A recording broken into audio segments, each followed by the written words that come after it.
Qu'est-ce qui se passe au Venezuela? Comment? Pourquoi? Laissez-moi tout vous expliquer et avant de commencer, j'aimerais avoir une pensée pour toutes les victimes civiles de l'attaque qui vient de se dérouler sur leur territoire.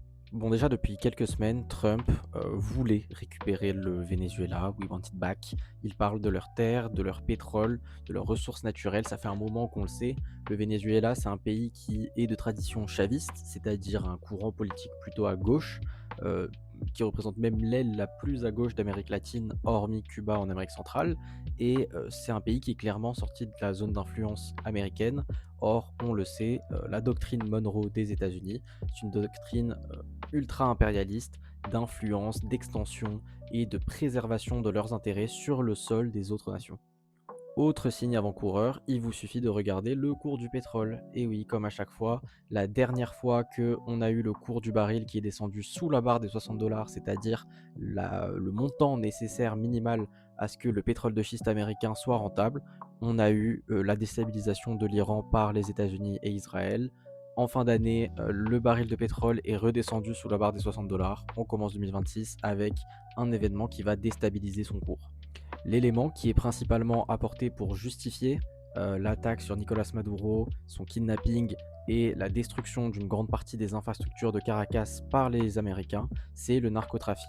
Le directeur de la CIA lui-même nous le dit, le narcotrafic c'est un prétexte commode à la fois pour durcir les politiques anti-migratoires et pour justifier une agression armée visant à imposer un protectorat sur le Venezuela.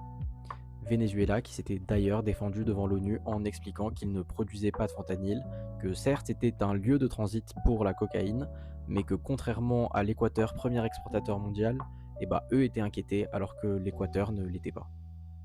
La nouvelle est donc tombée ce matin, les États-Unis ont attaqué le Venezuela. Il y a eu une succession de frappes sur Caracas, un déploiement de troupes au sol, dans la mer et dans les airs, et le kidnapping de Nicolas Maduro et de sa femme qui vont être rapatriés aux États-Unis pour être jugés dans un tribunal à New York, sans respect du droit international, sans respect de l'ONU, du Congrès américain qui n'a pas été consulté non plus.